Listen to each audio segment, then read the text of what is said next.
Namaste. Aloha. Welcome to the Bhagavad Gita as it is class.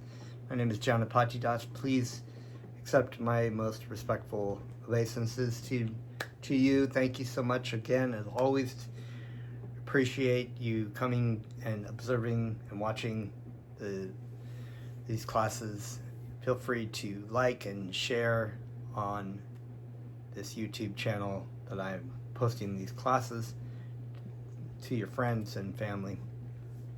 And we have been reading through chapter 3 of the Bhagavad Gita as it is translated by His Divine Grace A.C. Bhaktivedanta Swami Prabhupada, whom I offer my most humble obeisances to. We have just recently passed Janmashtami, the appearance day of Lord Krishna. Very auspicious time. The day following, we were celebrating the appearance of Lord of Bhaktivedanta Swami Prabhupada. We are eternally grateful to His Divine Grace, for without Bhaktivedanta we would not be here, we would not be having these classes, and we would be lost in the material world if it was not for His Divine Grace following the instructions of Bhaktisiddhanta Saraswati, his spiritual master, to come to the West and bring Krishna consciousness like a light in the darkness. It's like said in the Bible, those who have walked in darkness have seen a great light, and it was because of Bhaktivedanta Swami Prabhupada and Krishna that he came and he brought Krishna to us, translated all these wonderful books, brought us our dear spiritual master, Jagaguru Siddha Swarupananda Paramahamsa Srila Prabhupada, who has said many times would have been lost in monism and impersonalism had it not been for His Divine Grace teaching him and bringing him the light, and without which none of us would be able to be here. So I offer my most humble obeisances to my dear Guru Dev, my life and soul, Jagaguru Siddha Swarupananda Paramahamsa Srila Prabhupada, and thank him profusely for bringing Bhaktivedanta's message and his message of Krishna's love for us unconditionally, and bringing us this the message of the Bhagavad Gita, which our dear Guru Dev has shared in many lectures as well. So thank you very much for watching these classes. We are going to continue from chapter 3, which is entitled Karma Yoga. We're going to get into starting on verse 8. But first, of course, as instructed by all great spiritual masters and sages and saints, we will engage in our dear, the light of our life, the chanting of Krishna's names, which gives us life. There is no life without Krishna, and chanting Krishna's names is the most greatest benediction that you can do for your spiritual master, but not only for your spiritual master and for yourself, but for all living beings on this planet. So what a great beacon of peace. Where is peace to be found? Not in the attempts by material man through many different kinds of peace treaties and whatnot. The greatest way of bringing peace is the chanting of Krishna's name. So let's engage in that.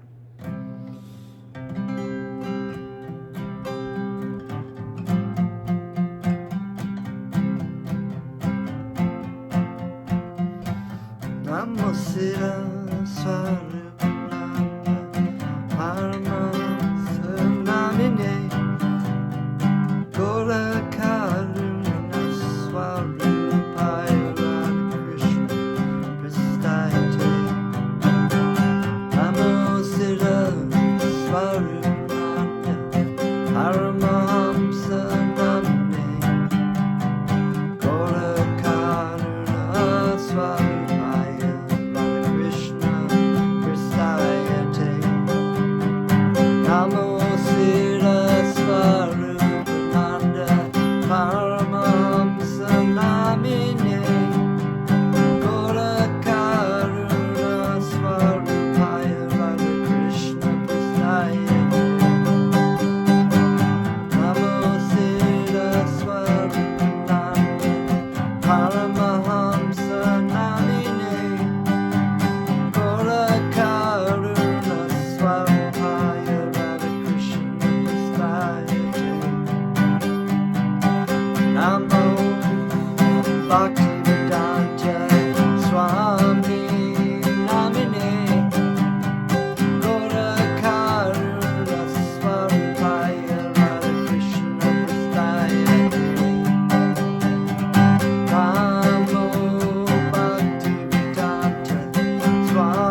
Jai Srila Prabhupada. I was born in the darkness of ignorance, and my spiritual master opened my eyes with the torch of knowledge. I offer my most humble obeisances unto him. Jai Srila Prabhupada. Jai Shri Krishna. So it's been a very wonderful month. We've started out with the appearance of Lord Balaram, the spiritual master, our dear spiritual master, Supreme Personality of Godhead, Lord Nityananda, Lord Balaram. We can pray to Lord Balaram to give us spiritual guidance and spiritual strength. And of course our dear Sri Krishna, Supreme Personality of Godhead, our life and soul, our dearest friend, the greatest refuge from this world of pain and suffering and material unhappiness, spiritual unhappiness. And our dear spiritual grandfather, A.C. Bhaktivedanta Swami Prabhupada. And in a couple weeks we have Radhastami, which is Radharani, the Yogamaya, the dear love for Krishna. It's said that actually we can find favor of Radharani. Radharani, Krishna is enamored by Radharani. We can approach Radharani or the maidservants of Radharani and please Radharani by begging for love for Krishna, because that is what Radharani is all about, love for Krishna. So it's very wonderful. It's been such a really wonderful month, full of auspiciousness, and it's good to remind ourselves of what the real purpose of life is about. So we've been reading the Bhagavad Gita as it is. Bhagavan is the Supreme Personality Godhead of Godhead, Sri Krishna. Gita is the song of God, and this is the song of Sri Krishna for all of us. We were reading from, starting with text 8. Nityatam kuru karma tvam karma jayayo hi akarmanam karmanama sharila yatlapi chate na prashidyad akarmana. So let me read this in translations. Nityanam, prescribed, kuru, do, karma, duties, tavam, you, karma, work, jayaya, better, he, then, akarmana, without work, shalila, bodily, yatra, maintenance, api, even, cha, also, te, your, na, never, prashidyat, affected, akarmanaha, without work. So this title of this chapter is Karma Yoga. We've already stated the idea of yoga means to connect or reconnect, right? We connect with the Supreme Soul, with the Spirit Soul, in love and relationship. Karma is a word that means action, and oftentimes we think about karma, the word karma is kind of thrown around as you're going to get your karma, this is kind of this sort of reaction of something that's bad that is going to happen. But karma is actually a much bigger and misunderstood subject matter. Karma means action, and specifically it's activity. It's activity in the material world, right? The actions that we take. Right? But there is a subdivision of words in karma that have more specific things, because the activities we do are categorized into karma, vikarma, and akarma. So we have vikarma, which is because what most activities that people are doing in the material world in the Kali Yuga is actually considered vikarma. Sinful activities, not prescribed by the Vedic injunctions. And we've been talking a lot about the Sanatana Dharma, the Vedic injunctions that are engaged in the Vedic system, rules and regulations, whatnot. And Arjuna had argued using a lot of these prescribed duties as an example of, and situations also in the material world, of why doing this particular activity, fighting in this battle, would be sinful. And Krishna was correcting his perception about his whole perception about what was going on, corrected it, because there are many rules in the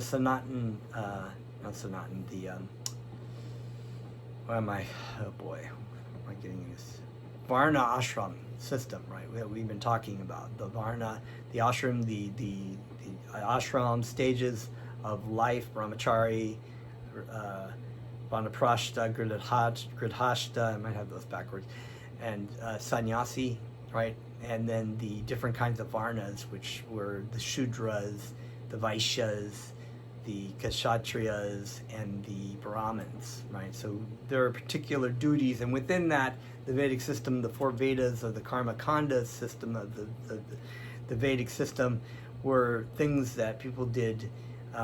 This kind of karma, the kind of actions that you do that had attached to it certain kinds of regulations that enabled people to act in the material sense, do fruitive activities, but in a regulated way that would help elevate their consciousness.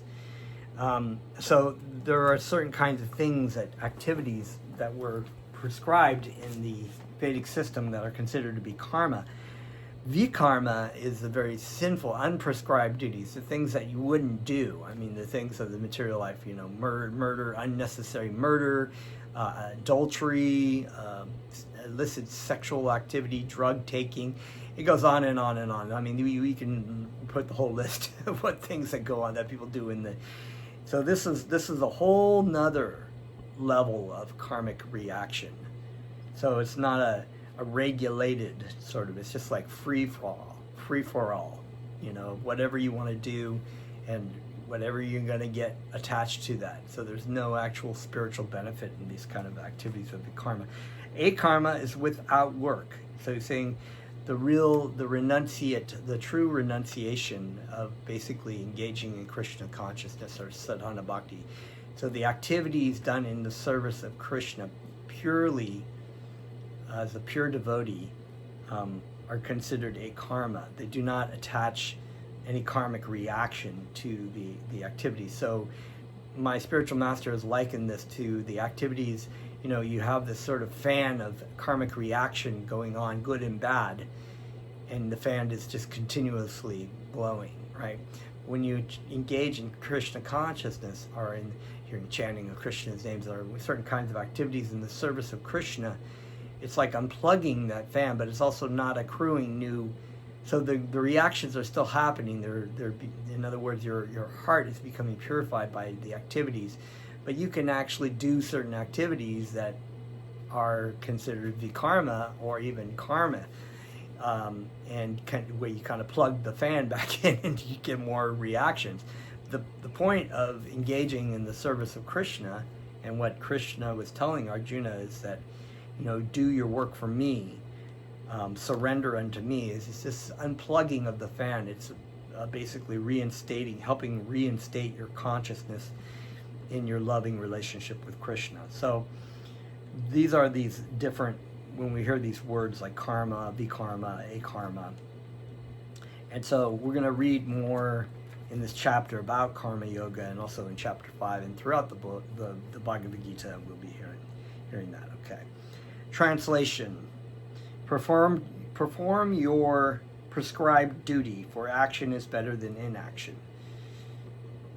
A man cannot even maintain his physical body without work. So actually, in this case, this particular activity is being defined as not trying to do your duty in the service of Krishna, but just kind of doing whatever you want to do. A man cannot even maintain his physical body without work, right? So by nature, we have to actually engage in something, because we're a living entity, and we can't just be mute. We can't just be inert in our activities. We have to act either for Krishna or for Maya Devi. Purport. There are many pseudo-meditators who misrepresent themselves as belonging to high parentage, and a great professional men who falsely pose that they have sacrificed everything for the sake of advancement in spiritual life. Lord Krishna did not want Arjuna to become a pretender, but that he perform his prescribed duties to set forth in Kshatriya. So Arjuna wanted to go off and be a yogi, and pretend to be a yogi and not do the work that Krishna wanted him to do. And this is why he said that a person can be physically restraining his senses, but in his mind still actively desiring certain kinds of fruitive activities, which is what Arjuna was trying to do in a different way than other people do, but it was still. That's why he was stating that Arjuna not be a pretender, but to do the duties that he wants him to do, even though from the average person's vision, you would see a warrior fighting in the battle with like millions of other warriors, but there was a difference between who was doing the service of Krishna and who was doing it for their own glory, right? Duryodhana was basically doing it for his own glory. Arjuna was a householder and a military general, and therefore it was better for him to remain as such and perform his religious duties as prescribed for the householder Kshatriya. Such activities gradually cleanse the heart of a mundane man and free him from material contamination.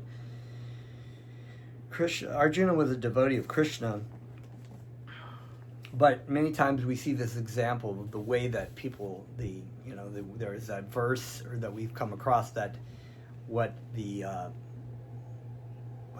advanced man, what the great man will do, common men will follow. And so that if you're going to be not following your duty and you're just going to go off every time somebody would have to do some kind of particular duty that was a spiritual duty but also a material duty, it would basically, they would say, well, see, Arjuna just did it, therefore we could do it too. So a lot of times the examples were set by people who didn't really necessarily have to follow their duties because they were great devotees, because even it's said also in the scriptures that a person in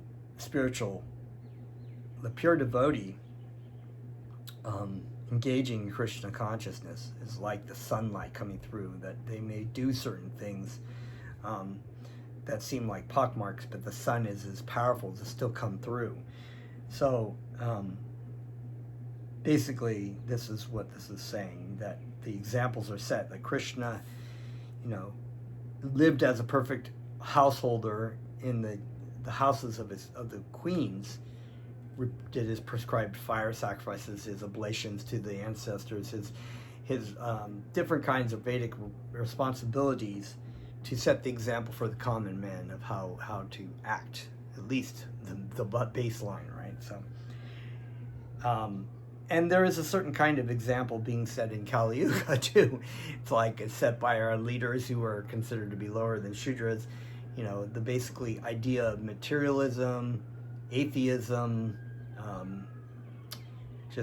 adultery, drug use, all kinds of horrible things. And these are set by the example of our so-called leaders and the people we look up to, our influencers on YouTube. And they basically set, this is what is acceptable, and so the common men will follow, right? And our whole society is doomed. But we are, by the grace of Bhaktivedanta Swami Prabhupada and Srila Prabhupada, the devotees of Krishna are like the light in the world. They spread the light around. They spread the way out of the material world. They are the actual people that we should be admiring and looking up to. They're the greatest saints and thinkers of this material world.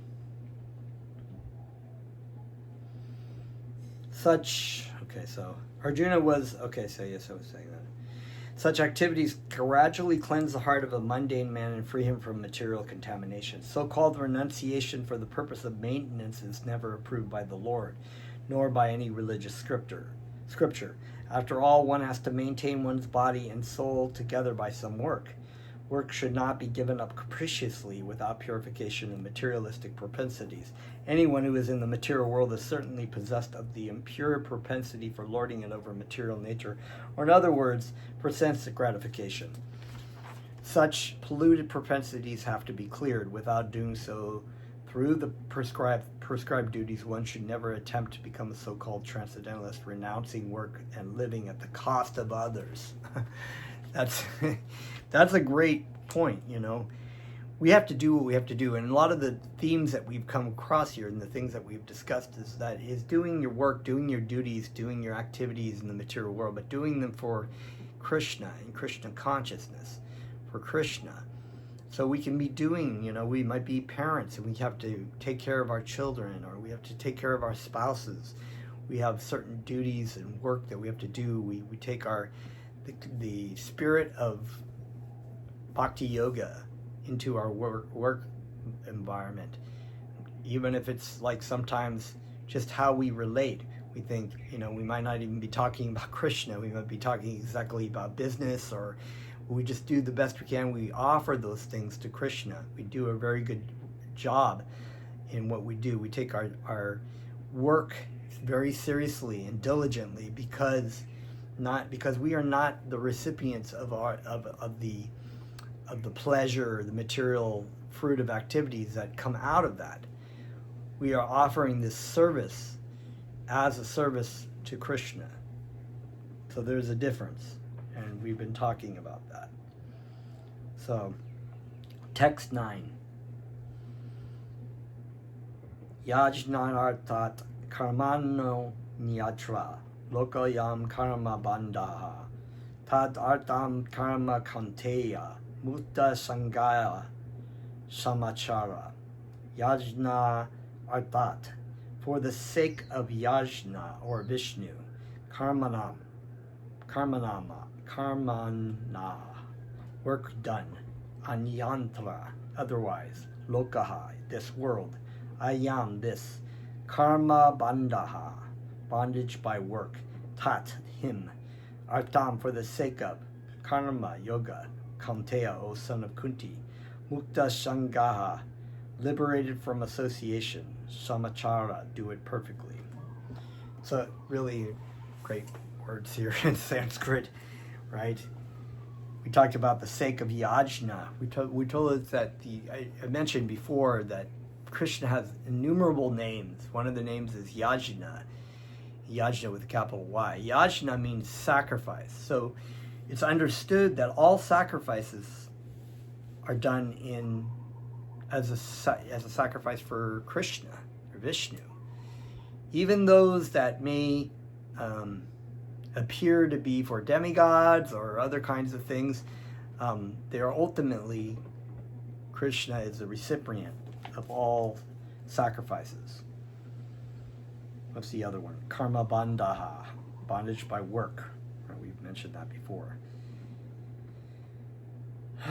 Work done as a sacrifice for Vishnu has to be performed, otherwise work binds one to this material world. Therefore, O son of Kunti, perform your prescribed duties for his satisfaction, and in that way you will always remain unattached and free from bondage. So everybody is serving in a different propensity, right? And even in the highest form of service, our service in love to Krishna, Bhakti Yoga, this is a service, and it's done as a sacrifice for Krishna. And we think about this word sacrifice. A lot of times sacrifices, people think of as, oh, that's a big sacrifice I have to do, like I have to give up a lot of stuff to do that. But the really meaning of sacrifice is and even chanting Krishna's name are sacrifice. We could be doing other things. We sacrifice our time to come and glorify Krishna, to try to reinstate even though it's the greatest benefit for ourselves, it is a sacrifice because we're sacrificing the things that really don't matter for the things that matter. And we're offering it to Krishna. This is our flower. Otherwise, even the karma kanda is a certain kind of sacrifice. It's better than just being a complete materialist acting in fruitive activity, right? Which is also its own kind of sacrifice in a different sense to the external energy of Krishna, Maya Devi. But we understand the idea of karma yoga, karma, the activities that we are doing in this world is binding us to the material world. If we're doing things for our own pleasure, it will keep us in the material world. So the things that we sacrifice, we ultimately make sacrifices for things in a fruitive activity too. You want to have a really good job, you have to go to school, so there's a good amount of sacrifice there. You have to spend a lot of time in school, a lot of money, and you might sacrifice your time to work at a certain kind of job and try to get a promotion, so you're making more money and that means more enjoyment. You have to sacrifice in certain kinds of relationships that you get into. You sacrifice for the material things that you want to, like, okay, I'm going to save up all my money instead of going out to eat all the time. There are different varieties of sacrifice, but these things are going to bind us to the material world, and they are not going to last. They're not going to really satisfy us. But the sacrifice that we have done, Krishna saying, for Krishna, for Vishnu, is the best sacrifice that we can make. Since one has to work even for the simplest maintenance of the body, the prescribed duties for a particular social position and quality are made so that the are so made that that purpose can be fulfilled. Yajna means Lord Vishnu, or sacrificial performances. All sacrificial performances are also meant for the satisfaction of Lord Vishnu. The Vedas enjoin yajno vai Vishnu. In other words, the same purpose is served whether one performs prescribed yajna or directly serves Lord Vishnu. Krishna consciousness is therefore performance of yajna as it is prescribed in this verse. The Varnashram institution also aims at this for satisfying Lord Vishnu.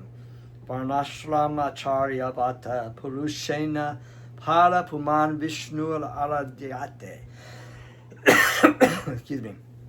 Vishnu Purana. I guess that's what, 3rd canto, 8th chapter, 8th verse, maybe? Okay. Therefore, one has to work for the satisfaction of Vishnu. Any other work done in this material world will be a cause of bondage. Karma bandhu, right? Karma bandha. The bondage of your activities will cause bondage in this material world. For both good and evil work have their reactions, and any reaction binds the performer. So there are even activities that we do in the mode of goodness, like certain kinds of charity work, and which are good, but ultimately you have to ask, what is the goal of such activities? Are we doing these things in Krishna consciousness? Are we doing it for our own glorification? Our names in the newscast about how wonderful we are, the medal and recognition from the community, or just our own whatever. Maybe we're getting money. We get the Nobel Peace Prize. Gives you money for doing, supposedly working towards peace. So these have certain binding activities in the mode of goodness. We will have to come back into the material world to be paid off, basically, or receive that good karma. We may come into be in a very wealthy situation or very comfortable materialistic situation, but we have to play that out. It's like a bank account. We give in, we're giving out, good and bad. Therefore, one has to work in Krishna consciousness to satisfy Krishna or Vishnu, and while performing such activities, one is in a liberated stage, right? That's like the unplugging of the fan. This is a great art of doing work, and in the beginning of this process requires very expert guidance from the pure devotee or spiritual master. One should therefore act very diligently under the expert guidance of a devotee of Lord Krishna, or under the direct instruction of Lord Krishna himself, under whom Arjuna had the opportunity to work. So Krishna, the Supreme Personality of Godhead, this is spiritual master. That's awesome, but it's awesome either way, because we are, when we come into contact with our pure devotee, our dear Srila Prabhupada, is non-different than Krishna. Not because he is Krishna, but he is the external manifestation of Krishna's mercy upon us, because he is completely one-pointed, surrendered, and in devotion to the Supreme Personality of Godhead. Nothing should be performed for sense gratification, but everything should be done for the satisfaction of Krishna. This practice will not only save one from the reaction of work, but will also gradually elevate one to transcendental loving service of the Lord, which alone can raise one to the kingdom of God. So our devotion, our loving relationship, pure love for Krishna is our goal and our means. This is where we're headed with this. And text 10. Saha yajna prajaha shrishtvaya pura vacha prajapatihi anena prashaivash yadyavam ishavostvashta kamaduk. Saha, along with yajna, sacrifices, prajaha, generations, shriftva, by creating, pura, anciently, Uvacha said, Prajapatihi, the Lord of creatures, Anena, by this, Prashai Vishadvam, be more and more prosperous, Ishaha, certainly, Vaha, your, Astu, let it be, Ishta, all desirable, Kamaduk, bestower. Translation, text 10. In the beginning of creation, the Lord of all creatures sent forth generations of men and demigods, along with sacrifices for Vishnu, and blessed them by saying, "Be thou happy by this yajna," sacrifice, because its performance will bestow upon you all desirable things. Purport. The material creation by the Lord of creatures, Vishnu, is a chance offered to the conditioned souls to come back home, back to Godhead. So coming into a human form of life is the greatest opportunity in this material world, because you have the chance to go back home, back to Godhead, back to Krishna.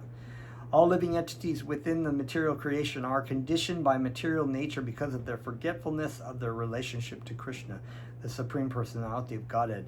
The Vedic principles are to help us understand this eternal relation, as it is stated in the Bhagavad Gita, Vedash cha shavahar aham eva vejaha. The Lord says that the purpose of the Vedas is to understand Him. This is the point we've been making. The Vedas are really to help people come to know Krishna. In the Vedic hymns it is said, Patim Vishvash Yatmeshvam Varam. Therefore, the Lord of all the living entities is the Supreme Personality of Godhead, Vishnu. In the Srimad Bhagavatam, also Srila Shukadev Goswami describes the Lord as Pati in so many ways. Shriyaha Patir Yajna Patihi Prajapatir Diyam Patir Loka Patir Datta Patihi Patir Gatish Chandaka Rishni Satavatam Prashi Datam Me Bhagavan Satam Pati. Srimad Bhagavatam, 2nd Canto, 4th Chapter, 20th verse. The word Prajapati is Lord Vishnu, and he is the Lord of all living creatures, all worlds, all beauties, and the protector of everyone, the progenitor. He is the progenitor of all living entities. Both, yes, there's the story of Lord Brahma creating the different universes, and there are ultimately infinite amount of number of different universes which materially conditioned living entities are coming into, and Lord Brahma is the father of these, his activity, but really it is Lord Vishnu who is actually, because it is, as is stated in the Srimad Bhagavatam, Lord Brahma comes up from, and Lord Brahma is the position of the creator of this material universe, which he receives his information sitting on the lotus flower and the stem that goes to the navel of Lord Vishnu. Mahavishnu receives the information from Mahavishnu. The Lord created this material world for the conditioned souls to learn how to perform yajna, sacrifice, for the satisfaction of Vishnu. So while in the material world they can live very comfortably without anxiety. So there's that purpose, right? You have the certain karma kanda, different kinds of sacrifices and whatnot, and this is what Krishna is explaining to Arjuna about where these came from. So the living entities can come into the material world, which is what they wanted to do in the first place. That's why we're all here.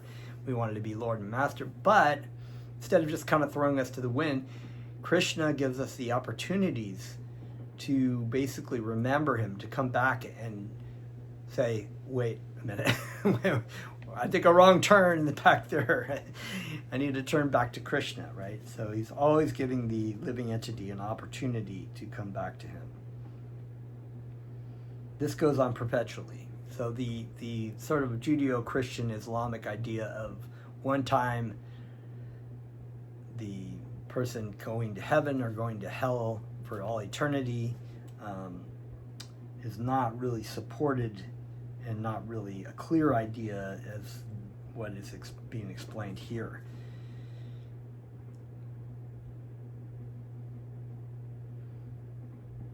Then after finishing the present body, material body, they can enter into the kingdom of God. That is the whole program for the conditioned soul. By performance of yajna, the conditioned souls gradually become Krishna conscious and become godly in all respects. So, they could be doing their thing and elevating themselves, and kind of like, we're going this sort of angle, slowly elevating.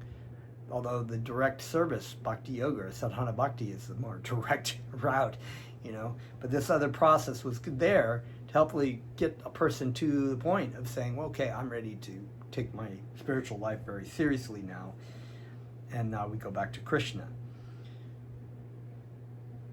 In this age of Kali, the Sankirtan Yajna, the chanting of the names of God, is recommended by the Vedic scriptures, and this transcendental system was introduced by Lord Chaitanya for the deliverance of all men in this age. It is such a powerful, because in this age of Kali, we can't do fire sacrifices and different kinds of horse sacrifices and go off into the forest and meditate for thousands and hundreds of thousands of years. Can't do that.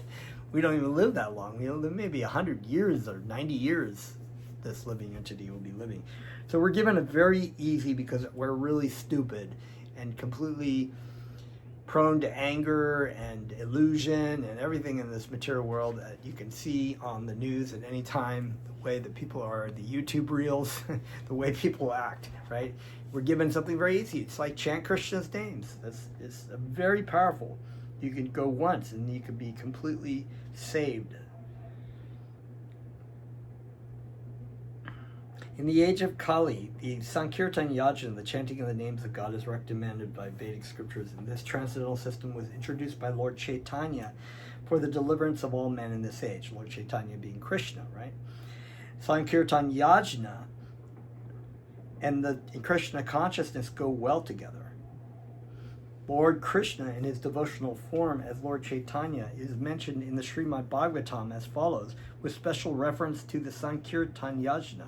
Krishna Varnam Tavai Shakrisham Shanam Sangopangashtra Parashadam Yajnayahi Sankirtana Prayahir Yajantihi Sumedashaha. In this age of Kali, people who are endowed with sufficient intelligence will worship the Lord, who is accompanied by his associates, by performance of the Sankirtan Yajna. Srimad Bhagavatam, 11th canto, 5th chapter, 29th verse. Other yajnas prescribed in the Vedic literatures are not easily to perform in this age of Kali, but the Sankirtan Yajna is easy and sublime for all purposes. And Lord Chaitanya would explain this to the impersonalist monists, the Vedantists, who would look down upon him, and he was able to, like Prakashananda Saraswati, a great impersonalist, became a devotee of all of his followers, became devotees of Lord Chaitanya, because Lord Chaitanya was able to not only humbly explain to him why the chanting of Krishna's names was superior, but also how it was the conclusion of the Vedanta Sutras as written down by Vyasadeva at the end of the previous yuga. It's really wonderful. So these other sacrifices that, even going off to the forest, Krishna saying, these are not really, in this age, and the time that this was spoken was the end of the previous yuga, the beginning of Kali Yuga. So smart, intelligent people understood that what was coming, what was headed. We've only dipped our toe a little bit into the water. We're maybe 5,000 years plus into a 440,000 year cycle, and we're like, we could look back 100 years in the world and say, wow, things have gotten really, really bad. But that's like 100 years, not even 440. We're not even that far into, but we can see how really bad. And the Srimad Bhagavatam explains how bad things really get. So not a good place to be much longer. We're going to get out of this material world and chant the names of Krishna. Text 11. Okay. Maybe one more verse. Devan Baba Yatanena Tave Deva Baba Yantu Vaha Pala Shaparam Baba Yantaha Sreya Param Avapshayata. Devan, demigods, Bhava Yata, having been pleased, Anena, by this sacrifice, te, those, devaha, the demigods, bhava yantu, will please, yaha, you, parash param, mutual, bhava yantaha, pleasing one another, shreya, benediction, param, the supreme, avapshyat yata, do you achieve. Translation, the demigods being pleased by sacrifices will also please you, thus nourishing one another. There will reign general prosperity for all. Purport, the demigods are empowered administrators of material affairs. The supply of air, light, water, and other benedictions for maintaining the body and soul of every living entity are entrusted to the demigods, who are innumerable assistants in different parts of the body of the Supreme Personality of Godhead. Their pleasures and displeasures are dependent on the performance of yajna by this human being. Some of the yajnas are meant to satisfy particular demigods, but even in doing so, Lord Vishnu is worshipped in all yajnas as the chief beneficiary. So no sacrifice, very few sacrifices are actually being done to the demigods. That's why we have so many problems. Not even people are worshiping God really properly. It is stated also in the Bhagavad Gita that Krishna himself is the beneficiary of all kinds of yajnas, bhoktaram, yajna tapasham. Therefore, ultimate satisfaction of the yajna pati is the chief purpose of all yajnas.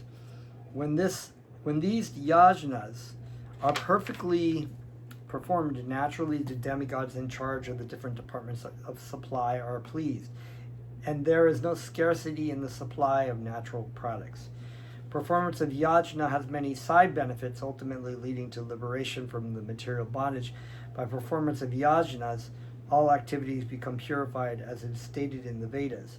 Ahara shuddhaho, sattva shuddhihi, sattva shuddhaho, dhruva smritihi, smriti lambe, sarvam grantitnam, tinam, vipra mokshaha. As it will be explained in the following verse, by performance of yajna, one's eatables become sanctified. And by eating sanctified foodstuffs, one's very existence becomes purified. By the purification of existence, finer tissues of the memory become sanctified, and when memory is sanctified, one can think of the path of liberation.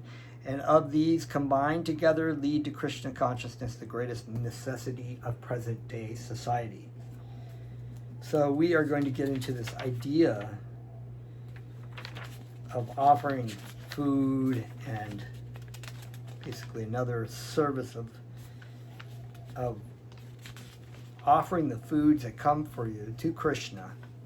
And where they also bring up the point that there are many demigods that are offered food, and in olden days you would offer to demigods different food stuff, but also they would understand that the chief beneficiary is Vishnu or Krishna as the prime receiver, benefactor of all sacrifices. And we're going to get into this idea of prasadam, which is really amazing. But I think what we will do is stop there and pick up next time. Thank you very much. Jai Shri Prabhupada, Jai Shri Krishna. Haribol.